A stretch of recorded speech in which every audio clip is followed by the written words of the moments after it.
안녕하세요. 결혼한 지 10년째 이혼하게 된 40대 주부입니다. 다들 코로나 때문에 고생이 많으실 텐데요. 저도 그놈의 코로나 때문에 이혼을 결심하게 되었습니다. 하지만 이혼한 전 남편이 그리워져서 이렇게 사연글을 보내게 되었습니다. 이혼해놓고 무슨 말을 하나 싶으실 겁니다. 제가 남편을 불쌍하게 여기고 딱하게 여기는 이유를 말씀드리려면 저희 부부가 이제 막 아이를 가졌을 때부터 아셔야 됩니다. 신혼여행을 갔을 때 아이를 가지게 되었는데 남편이 다짜고짜 시어머니와 같이 살자는 거 있죠.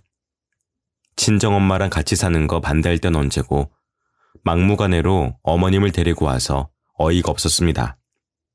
저희 남편이 장남도 아니고 큰형이 있는데도 자기가 굳이 모시겠다고 하더라고요. 하지만 어머님이 낙상사고로 잘 걷지 못하는 모습을 보니 어쩌질 못했습니다.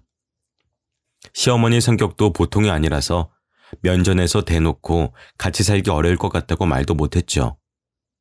시어머니와 8년을 같이 살면서 돌아가실 때까지 어려워했지만 그때는 나이가 어려서 어머님께 대들지도 못했었거든요.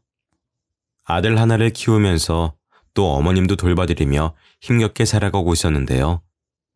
시어머니 눈치를 보면서 사느라 조금 힘들었지만 남편이 제 편을 들어주니 괜찮았습니다. 하지만 한 번씩 고비가 찾아오더라고요. 어느 날 어머님께서 병문안을 다녀왔다며 치매 이야기를 꺼내시더라고요. 야야, 내가 만약에 치매에 걸리면은 요양원에 집어넣을 거냐? 응? 어렸을 때 친하게 지내던 애가 치매에 걸려서 잠깐 얼굴 보고 오는 길인데 세상에 어떻게 그런 곳에서 지내는지 모르겠더라. 나는 그런데 안 보낼 거지? 그럼요, 어머님. 절대 안 보내야죠. 설마 지금까지 잘 모시고 살고 있는데 어머님 치매 걸렸다고 요양원에 보내겠어요? 치매 노인이라니. 벽에 똥칠할 때까지 산다는 말이 있을 정도로 극악의 난이도가 아닌가요? 차라리 갓난아기 2명을 동시에 키우면 키웠지 치매 노인과는 못 살았습니다. 하지만 이 말은 속으로만 생각하고 차마 입 밖으로 이야기하지 못했죠. 남편도 옆에서 제 말을 듣고 놀란 눈치더라고요. 제 속도 모르고 정말 그럴 거냐고 따지길래 나중에 이야기하자고 속닥거렸습니다. 그리고 안방으로 가서 남편에게 미리 말해두었죠. 당신 어머님 앞에서 그런 것 좀 묻지 마. 어머님 앞에서 직접 모시겠다고 하지. 그러면은 시설에 보내겠다고 하겠어? 지금은 멀쩡하시니까 모실 수 있겠지만 어머니 치매 걸리면은 나 못 모셔. 당신 장남도 아닌데 괜히 어머님 모시겠다고 나서서 지금 이러는 거 아니야. 그러니까 어머님 아프시면 괜히 모시겠다고 하지 말고 요양원이든 병원이든 아무데나 입원시켜. 세상에 어떻게 그래. 지금 우리 형이 형편이 안 좋아서 이러는 건데 우리가 모실 수 있을 때까지 모셔야지. 그럼 우리 엄마는? 우리 엄마도 안 아픈 데가 없는데 혼자 지내고 계셔. 내가 외동딸이라 모실 사람도 없다고. 근데 당신이 결혼하자마자 데려와서 이러는 거 아니야. 신혼 때 시어머니 모시는 거 협의도 안 해놓고 끝까지 이럴 거야? 장모님이랑 우리 엄마는 다르지. 우리 엄마가 더 심각하니까 이러는 거 아니야. 우리 엄마 앞에서는 효녀인 척 가증스럽게 연기해놓고 이러기야? 나 참 어이가 없어서. 남편이 버럭 소리를 질러놓고 나가버리길래 속에서 열불이 났죠. 자기 엄마만 엄마인가요? 우리 엄마가 치매에 걸리면 어떻게 해야 하나 고민될 정도인데 어떻게 피도 안 섞인 노인네 똥기저귀를 갈아주면서 살겠습니까? 남편은 친정엄마 똥기저귀를 갈아줄 수 있을까 하는 마음이 들어서 짜증이 났죠. 이러다 남편과 싸울 것 같아서 안방에 계속 남아 있었는데 어머님께서 문을 벌컥 열고 들어오셨습니다. 내 아들한테 다 들었다. 네가 치매 걸려도 절대 못 모시고 산다고 했다며? 시설에 보내버리라는 말을 어떻게 그렇게 쉽게 하니? 내 앞에서는 친정엄마 같다. 딸처럼 생각해달라. 별소리를 다 하더만. 네? 갑자기 들어오셔서 무슨 말씀하시는 거예요? 진짜로 저희 남편이 다 말했다고요? 너 모르는 척 시침이 떼지 마라. 속으로 음흉한 생각하고 있었으면서 감히 나를 속여? 여보, 이리 들어와봐. 어머님한테 도대체 무슨 말을 한 거야? 우리 아들은 왜 부르니? 나한테 탈탈 털릴 것 같아서 부르는 게야? 그러니까 뒤에서 음흉한 짓을 하지를 말든가. 어머님, 음흉한 짓이라뇨. 제발 제 입장도 좀 생각해 주세요. 저희 엄마도 지금 몸이 안 좋으세요. 결혼할 때 친정이랑 합가하는 거 반대하셔놓고 지금 뭐라고 하시는 거예요? 어머님만 소중하세요? 저희 엄마 모시고 저도 같이 살고 싶다고요. 그래, 네 말대로 내가 시설에 들어가마. 나 치매니까 들어가겠다고. 가증스러운 년, 얼마나 내가 보기 싫었을까. 너 같은 년이랑 같이 사니까 내가 저주받은 거 아니야. 멀쩡하던 내가 다 치매에 걸리는 거 보니까 네가 나 볼 때마다 속으로 별의별 주문을 다 외우고 저주를 퍼부었나 보다. 네? 지금 그게 무슨 말씀이세요? 어머님이 치매에 걸리셨다고요? 그래, 내가 시설에 보낼 치매 노인이 나다. 왜? 못 믿겠어? 얘다, 이거 봐라. 내 치매 진단서다. 어머님이 던진 진단서를 살펴보니 정말로 치매가 맞았습니다. 병문안을 간다고 나선 게 요즘 따라 깜빡깜빡하는 게 이상해 치매 검사를 받으러 간 거라고 하시더라고요. 그런데 정말로 치매 초기 진단을 받고 충격을 받으셨다고 합니다. 저는 어머님이 치매에 걸린 줄도 모르고 남편에게 한 말인데 남편은 그걸 그대로 일러바친 거였죠. 시어머니의 치매 진단을 남편이 저보다 먼저 알았는지 놀라지도 않더라고요. 둘이서 일부러 제 속마음을 떠보고 테스트한 것이었습니다. 정말 배신감이 느껴졌지만 저는 변명할 수밖에 없었는데요. 저는 진짜로 어머님이 치매에 걸리신 줄 몰랐어요. 저도 사는 게 힘들어서 나온 말인데 설마 진짜로 어머님 시설에 집어넣겠어요? 그러니까 마음 푸세요. 그럴 일 없을 거예요. 이 가증스러운 년, 내가 네 말을 믿을 것 같아? 이래놓고 뒤에서 내 아들 달달 볶으면서 요양원에 보내라고 시키겠지. 어머님, 그럴 일 없다니까요. 왜 제 말을 안 믿어주세요? 됐어, 그만해라. 너 같은 것이랑 말싸움할 생각 없어. 시어머니가 집을 획 나가버리길래 남편을 붙잡고 하소연했습니다. 중간다리 역할을 제대로 해달라고 부탁했지만 남편은 제 말을 들어주지 않았죠. 그날 이후로 남편이랑 시어머니 둘 다 저를 투명인간 취급하더라고요. 어머님의 치매가 심해질수록 저의 가사노동은 엄청나게 힘들어졌지만 아무도 저를 존중해주지 않았습니다. 치매에 걸린 어머님은 제 이름은 잊었어도 제가 한 짓은 기억하고 있더라고요. 저보고 매일 나쁜 년, 우라질 년, 나가 죽을 년, 각종 욕을 내뱉었습니다.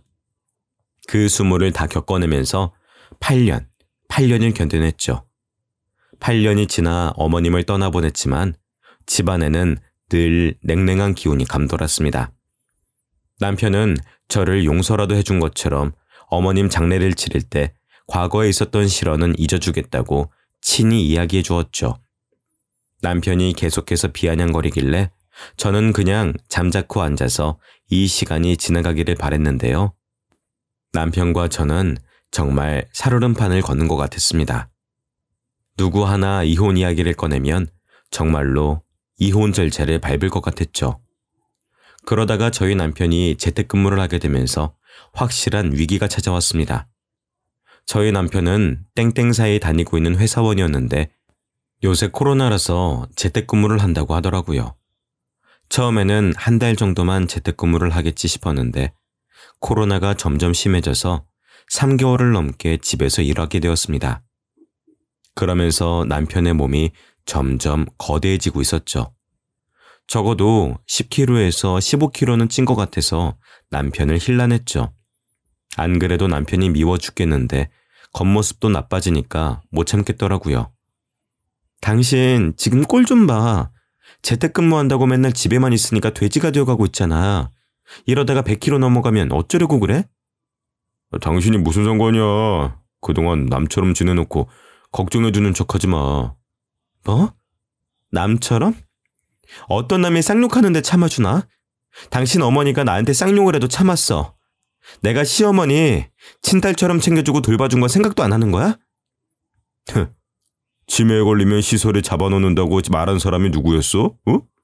진짜로 시설에 집어넣으면 나랑 이혼할까봐, 그래서 억지로 돌봐드린 거잖아. 내가 억지로 했다고? 난 정성을 다해서 돌봐드렸어. 그럼 당신은 뭘 했는데? 어머님 돌아가시고 친정엄마랑 같이 살자고 했을 때도 당신은 안 된다고 했잖아. 나 그것도 이해하고 참아줬어. 근데 나한테 어떻게 이래? 그럼 그때 이혼하자고 하지 그랬어? 응? 그때는 사지 멀쩡하고 돈도 잘 벌어오니까 참은 거 아니야. 코로나 때문에 벌어오는 돈도 적어지고 뚱뚱해지니까 이혼하고 싶어졌어? 당신 말이 너무 심한 거 아니야? 내가 그런 사람으로 보여? 그리고 왜 이혼까지 들먹이는데? 당신은 이혼이 그렇게 쉬워? 우리 광희가 들으면 어쩌려고 그래? 광희 이제 10살이야. 당신이 하는 말 다 알아들을 수 있다고. 제가 눈물을 터뜨리면서 소리치니까 남편이 집을 나가버리더라고요. 3-4시간이 지나도 남편이 돌아오질 않길래 집을 나간 줄 알았습니다. 제가 전화를 해보니까 헬스장이라고 집에 가서 이야기하자고 했죠. 진짜로 남편이 집에 돌아와서는 헬스장에 다니겠다고 선언했죠. 찬바람 쐬면서 생각해봤는데 내가 심한 말 한 것 같더라고. 내가 봐도 살 빼야 될 것 같아서 집 앞에 있는 헬스장 등록해놨으니까 걱정하지 마. 최대한 빨리 원래 몸무게로 돌아갈게. 남편이 먼저 화해를 요청하니까 저도 마음이 사르르 녹아버렸습니다. 부부싸움은 칼로 물베기라는 말이 있듯이 늘 이런 식으로 싸우고 화해하니 이혼까지는 안 가는 거였는데요. 하지만 저는 앙금이 남아있었습니다. 제가 희생해서 치매 걸린 어머님 똥기저귀까지 갈아드렸는데 저를 인정해주지 않고 끝까지 배척했으니까요. 남편이라는 호칭의 뜻이 남의 편이라고들 하지 않습니까?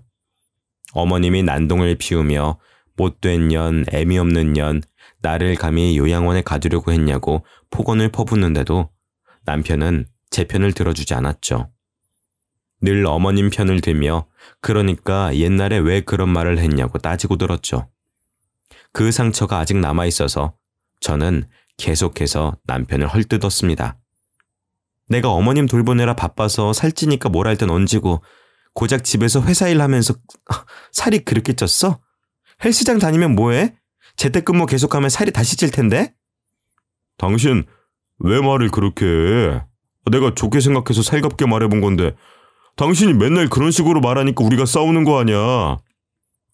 그래. 어차피 다시 찔 살 내가 빼고 본다. 빼고 나서 보자고. 남편도 제 말에 마음이 상해서 그나마 섞었던 인사말조차 나누지 않았습니다.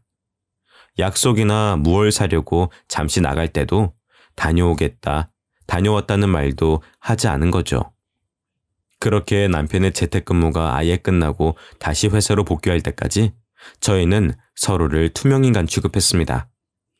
물론 제가 먼저 남편에게 말을 걸 수도 있겠습니다만 여지껏 갖은 수모를 겪어가면서 남편과 시어머니께 무시당한 8년의 시간들 때문에 제가 먼저 말을 못 걸겠더라고요.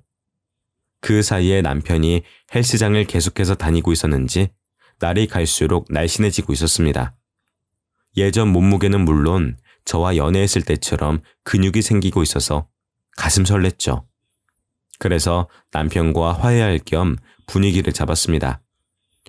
신혼 때처럼 오순도순 잘 지냈으면 좋겠어서 남편이 좋아하는 소고기를 구워놓고 와인도 한 잔 준비해 두었는데요. 모처럼 예쁜 원피스도 입고 퇴근하고 돌아오는 남편을 맞이했습니다. 그런데 남편이 저를 보자마자 시큰둥한 표정으로 방으로 들어가더라고요. 제가 따라 들어가니 남편이 신경질적인 목소리로 물었습니다. 당신이 웬일이야? 나 무시할 땐 언제고? 응? 기념일도 아닌데 소고기를 다 구웠어? 설마 소고기로 퉁치려고? 나보고 헬스장 다녀봤자 다시 찔 텐데 뭐하러 다니냐고 폭언 퍼부은 거 기억 안 나? 딱 보니까 내가 살 좀 빼고 몸 좋아지니까 신혼기분 내고 싶었나 보네. 당신이 살 빼서 이러는 거 아니야. 언제까지 이러고 지낼 수는 없잖아. 난 하루라도 빨리 당신이랑 화해하고 싶어서 준비한 건데 왜 그렇게 생각하는 거야? 우리 이혼할 생각도 없으니까 남처럼 지내지 말자. 이혼할 생각이 없다고? 나는 그런 말 한 적 없는데.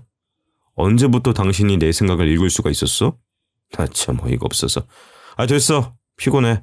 씻고 잘 거니까 그렇게 알고 있어. 남편이 저를 밀쳐내고 화장실에 들어가 씻길래 설마 했습니다. 진짜로 씻고 나오더니 제가 차려준 밥상도 안 쳐다보고 자더라고요. 코까지 골면서 자길래 정말 베개로 내려치면서 깨워버리고 싶은 마음뿐이었죠. 남편이 정말 차갑게 변해버렸다고 생각할 무렵이 그쯤이었습니다. 다음 날이 돼서야 소고기를 구워주는 저를 보고 남편이 젓가락을 까딱거렸는데요. 눈에 소고기 기름이 튀어서 잘못 본 줄 알았습니다. 젓가락으로 제 엉덩이와 뱃살을 가리키면서 몸매를 평가하고 있더군요. 당신 운동 좀 해야 되는 거 아니야? 그러다가 살 훅 쪄. 딱 보니까 나이 셀 친 것 같은데 나중에 어떻게 빼려고 그래?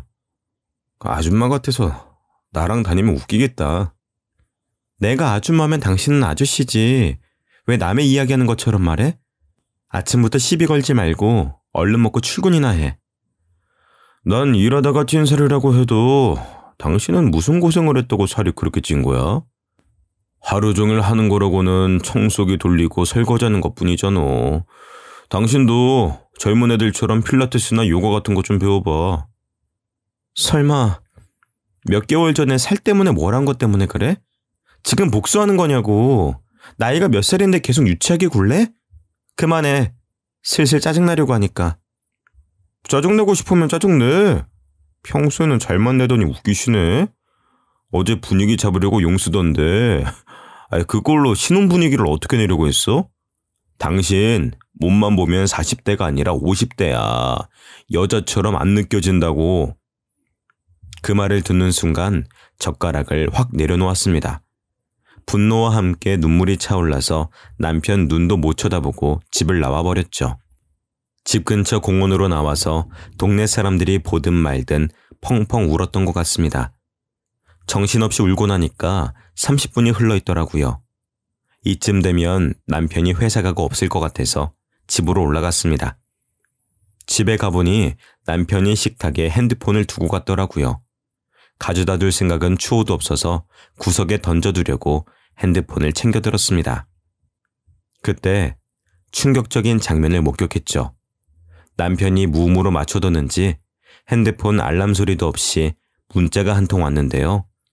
순식간에 사라졌지만 딱 봐도 여자와 나눈 메시지였습니다. 오빠 출근했어? 오늘 운동하러 올 거지. 야근하게 되면 말해줘. 같이 단백질 챙겨 먹고 운동하자. 자기 오늘도 화이팅. 사랑해. 이 문자를 본 순간 남편이 바람을 피느라 저에게 차가워진 거라는 생각이 들었습니다. 그래서 남편이 올 때까지 기다렸죠. 제 예상대로 남편이 오자마자 핸드폰을 찾더니 제 눈치를 보더라고요. 저는 모르는 척 집안일을 하다가 남편의 비밀번호 패턴을 알아냈습니다. 남편이 자는 사이 몰래 알아놓은 패턴으로 핸드폰 잠금 장치를 열어보았죠. 문자가 지워지지 않고 아직 남아있길래 제 핸드폰으로 찍어두었습니다. 제가 본 문자 말고도 헬스 트레이너와 수많은 문자를 나눴더라고요. 헬스장을 처음 다닐 때부터 연애하는 것처럼 알콩달콩 이야기를 나누었다는 사실을 알고 충격을 먹었습니다.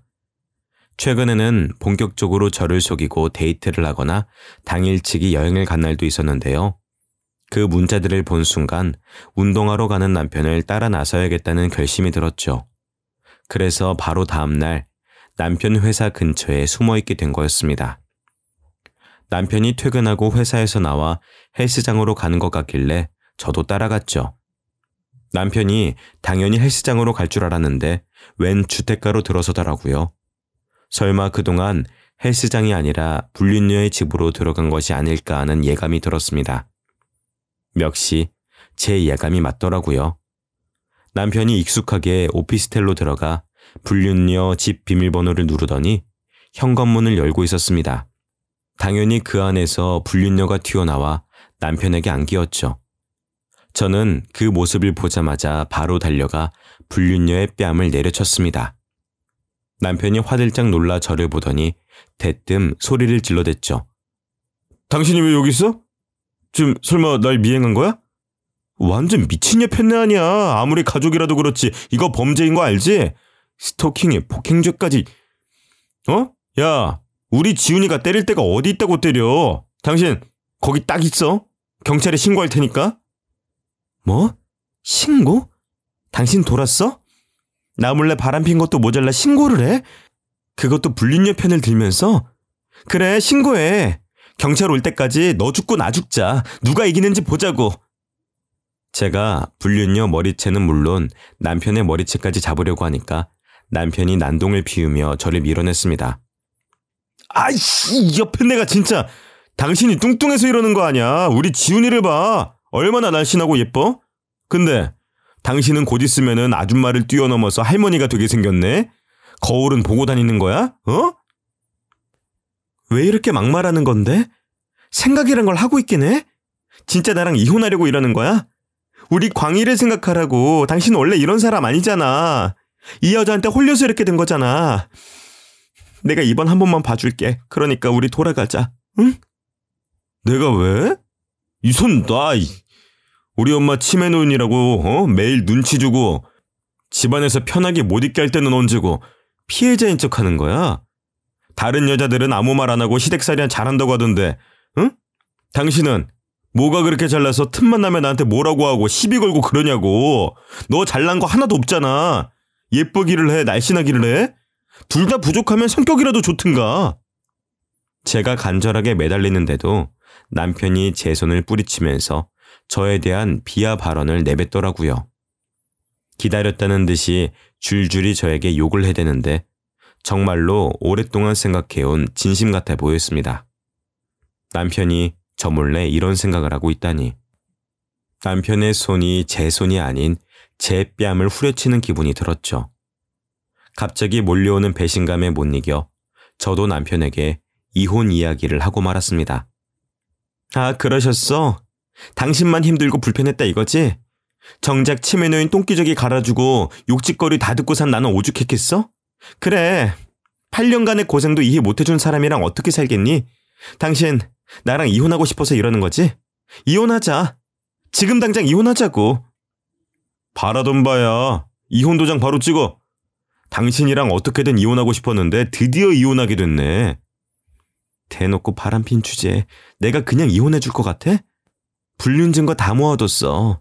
내가 이혼 소송 걸 테니까 위자료랑 우리 광희 양육비나 준비해. 남편이 이쯤 되면 제게 빌빌거리며 다시 생각해보자고 할 줄 알았습니다. 그런데 콧방귀를 뀌고 불륜녀와 함께 집 안으로 들어가 버리고 말더라고요. 차마 초인종을 누르며 당장 나오라고 이혼하자는 말 취소하라고 할 순 없었습니다. 그저 불륜녀가 사는 집 앞에 주저앉아 눈물만 흘리고 있었죠. 다 울고 나니 혹시나 남편이 돌아오진 않을까 기대했습니다. 제 집으로 들어가 남편을 기다려보았지만 남편은 돌아오지 않더라고요. 실제로 이혼 소송 절차를 밟았는데 한 달 만에 만난 남편은 위자료와 양육비는 얼마든지 줄 수 있다고 호언장담했습니다. 억울한 마음에 높은 금액을 불러 합의하려고 했지만 남편이 불륜녀 자랑을 하면서 진짜로 그 돈을 준다고 하더라고요. 그래서 제가 무슨 돈이 생겨서 이렇게 이혼하려고 하냐고 물었습니다. 무슨 돈이긴, 우리 지훈이가 그러는데 그 정도 돈은 돈도 아니라고 하더라. 껌값이래, 껌값. 지금이라도 당장 줄 수 있다던데? 당신이랑 급이 달라. 헬스 트레이너도 취미로 하고 있는 애라고. 집에서 탱자탱자 노는 당신이랑은 달라. 당신이 찾아온 그 오피스텔 건물도 우리 지훈이 거야. 가지고 있는 건물이 한두 채가 아니라니까. 그래, 너 잘났다. 양육비랑 위자료 못 준다고 하면 바로 고소할 거니까 그렇게 알고 있어. 당신이야말로 나중에 더 달라고 빌빌거리지 마. 추억에 굴지 말라고. 남편이 이혼 후에도 저를 비웃으며 약 올릴 줄은 몰랐습니다. 뭘 믿고 이렇게 당당하나 싶었는데 불륜녀 재력을 믿고 있더라고요. 불륜녀 집안 자체가 부자로 이름난 집안이라 기세등등해진 것 같았습니다. 회사도 그만두고 불륜녀랑 결혼 준비를 하며 해외여행도 다니고 있었죠. 저는 정말 알고 싶지 않았지만 저랑 이혼소송 중이거나 소송이 끝난 후에 광희를 보러 올 때마다 불륜녀 자랑을 그렇게 해댔습니다. 우리 지은이가 결혼식 올리기 전에 하와이로 여행 가지. 그러면서 신혼여행은 프랑스로 가자고 하는 거 있지. 돈이 너무 많으니까 가성비는 걱정할 필요도 없더라. 하고 싶은 대로 다 할 수 있어서 너무 좋아. 우리 지훈이랑 결혼하면은 청첩장 줄게. 너도 와가지고 호화 결혼식이 뭔지 좀 구경해. 축의금은 안 줘도 돼. 장인어른이 워낙 부자라서 그런 거 안 받겠대요. 광희야, 학원 갈 시간이라고? 엄마가 데려다 줄 테니까 가자. 뻔뻔하게도 불륜녀랑 결혼하면 청첩장도 준다고 하길래 못 들은 척 무시했죠. 제 아들도 남편이랑 있는 걸 불편해할 정도로 언행이 심해졌습니다.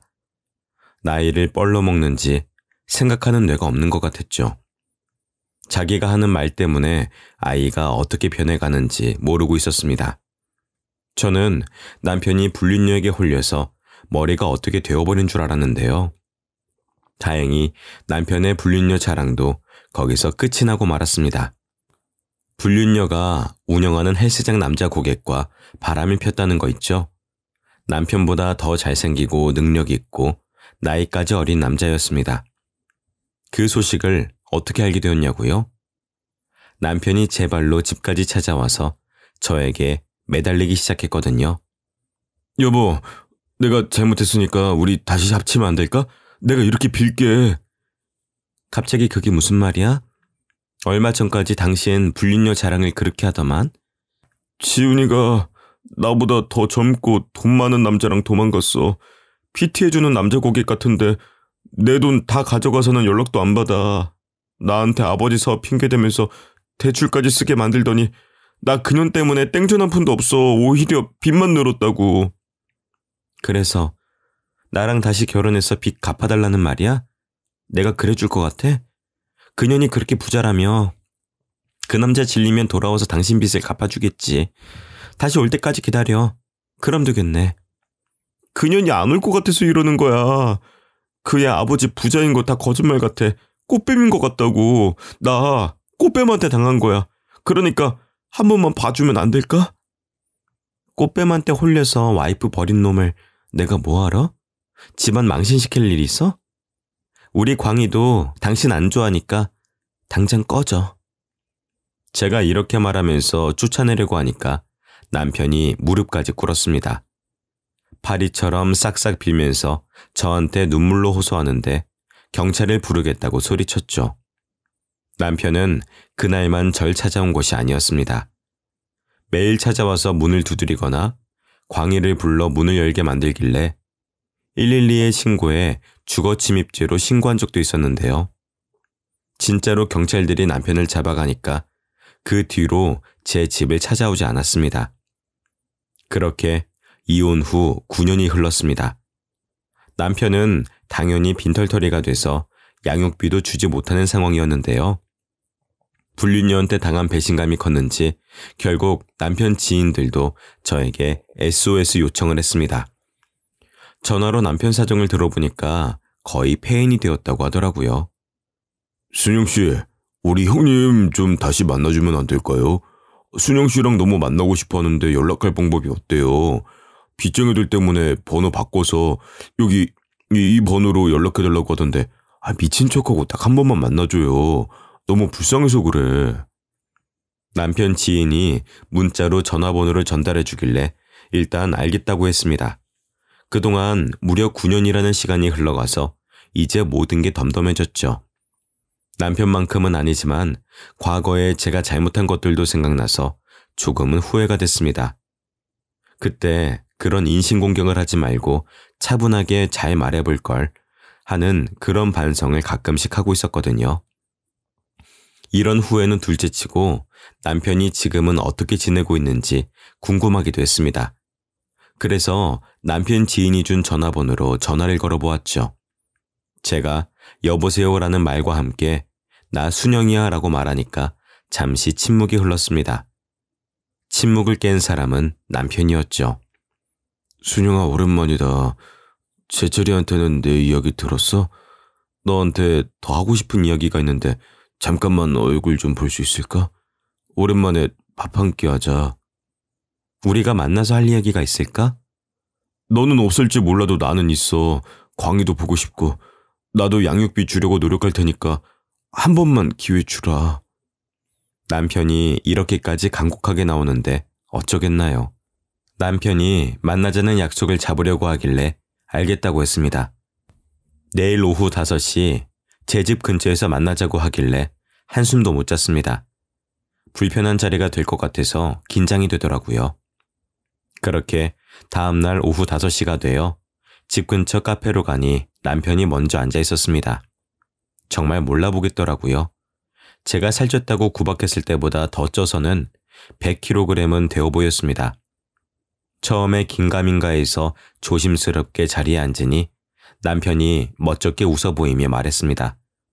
너무 변해서 못 알아보겠지. 잘 보일 사람도 없고 일하고 퇴근하고 술 한잔하면서 살다 보니까 이렇게 됐어. 일은 하고 있었던 거야? 제철 씨한테 다 들었어. 거의 폐인처럼 살고 있다며. 집에 틀어박혀서 술만 먹고 사는 거 아니지? 일은 하고 있어. 그냥 음식 배달 업체에서 일하고 있는데 벌이가 안 좋네. 배달 일을 한다고? 재혼한다고 회사 그만둔 뒤로 다시 취직 안 한 거야? 다시 취직했는데 해고당해서 1년 전부터 배달하고 있었어. 오토바이도 탈 줄 모르면서 무슨 배달을 한다고 그래? 요즘 비도 많이 오고 오토바이 사고 많이 나던데 당신도 조심해. 제가 사고 걱정을 하기 무섭게 남편이 긴 바지를 걷어올려 다친 상처를 보여주었습니다. 딱 봐도 아스팔트 바닥을 그대로 긁은 듯 험악한 상처가 무릎에 나 있더라고요. 병원에 갈 만큼 심각한 상처인데 응급처치를 안 하고 참고 산 것 같았습니다. 제가 그 상처를 보고 놀라니까 남편이 아무렇지 않은 척 어깨를 으쓱거렸죠. 안 그래도 오토바이 타다가 넘어져서 이렇게 상처 나는데 뭘. 며칠 지나면 괜찮아질 거야. 이러지 말고 나랑 같이 병원 가자. 엄청 아플 것 같은데 어떻게 이러고 살았어? 아니야, 우리 광희 양육비 줄 돈도 없는데 무슨 병원이야. 침 바르면 다 나아. 내가 병원비 내줄게. 그러니까 가자. 응? 병원비 말고 나랑 밥 먹어주면 안 될까? 당신이랑 술 한잔하면서 그동안 어떻게 지냈는지 듣고 싶은데. 광희는 잘 지내? 갑자기 보자고 하면 싫어하려나? 광희한테 한번 물어볼게. 광희 요즘 사춘기라서 예민하거든. 당신 만난다는 말 할진 모르겠다. 그렇구나. 역시 나 만나기 싫어하겠지? 나 같아도 안 만날 것 같긴 하다. 남편의 이런 모습을 보니 측은한 마음이 들더라고요. 저는 남편과 이혼하고 필라테스를 배워서 제 집 근처에 필라테스 센터도 세우게 되었습니다. 이제 자리 잡아서 돈도 여유 있게 벌고 20대 때보다 더 멋져졌다는 소리도 듣는걸요. 그만큼 몸매도 탄력이 있어졌는데 남편은 저랑 반대가 되어가는 것 같았습니다.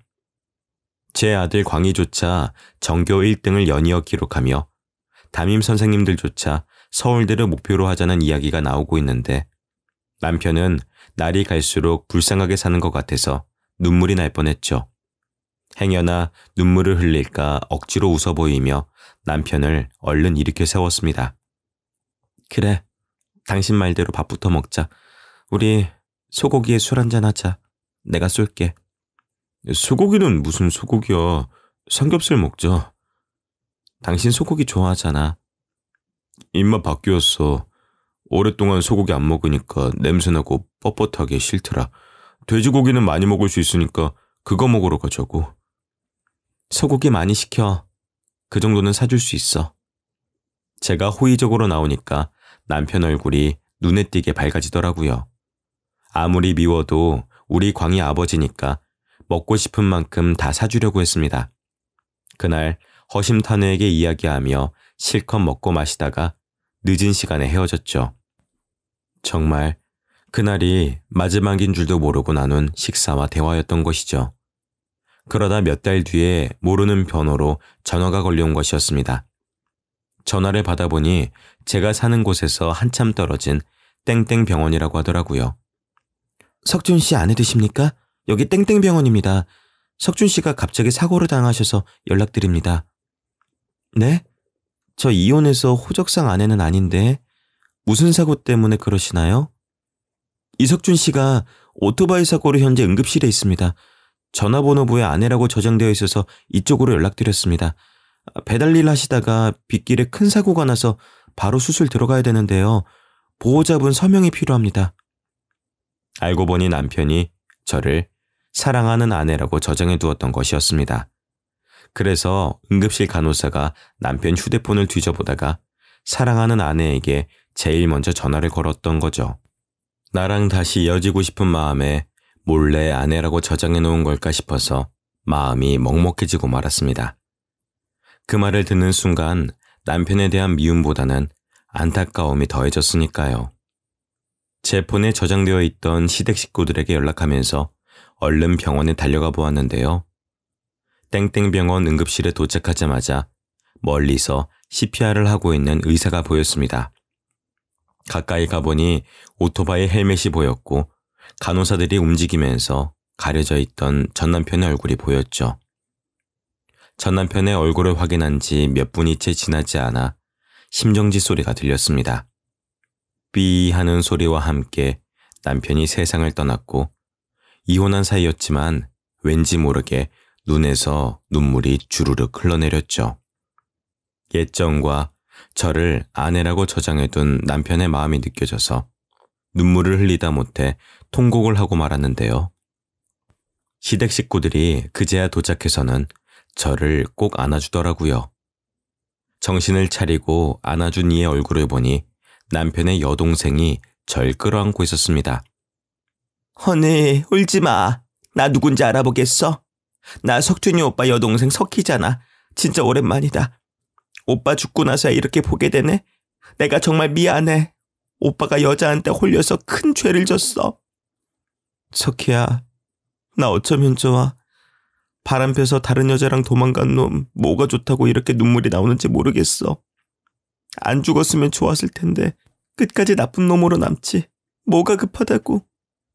제가 오열하면서 땅을 치니까 신우이가 같이 눈물을 흘려주었습니다. 이혼해서 남이 되었지만 한때는 가족이라고 명절 때마다 만나고 서로를 챙겨주던 사이였으니까요. 이렇게 헤어져서는 안 될 것 같더라고요. 그래서 남편 장례도 제가 챙기고 상주 노릇도 제가 했습니다. 그렇게 남편을 떠나보내고 어느덧 3년이 지났습니다. 시간이 참 빠른 것 같습니다. 시댁 식구들이랑은 지금도 연락하며 지내면서 가족처럼 만나고 있는데요. 제가 비혼을 결심한 뒤로 시댁이 생길 일이 없을 것 같아서 신우이와 신우이 가족들을 영원히 제 시댁 식구로 남겨두려고 합니다. 신우이와 이혼 전보다 더 가깝게 지낸 탓일까요? 요즘 따라 신우이 가족이 된 기분이 듭니다. 여자 하나 잘못 만나 모든 걸 잃어버린 것도 모자라 목숨까지 빼앗긴 제 남편을 생각하니 이제는 남편보다는 불륜녀가 더 미워지기 시작했거든요. 남편을 속인 그 불륜녀에 대한 미움과 분노가 속에서 사그라들지 않는데 이런 감정이 맞긴 할까요? 지인들한테 제 속사정을 이야기하니 불쌍하게 생각할 수는 있지만 분노라고까지는 이해하지 못하겠다고 합니다. 여러분들 생각은 어떠신가요? 궁금한 마음에 이렇게 사연글을 적어 보내봅니다.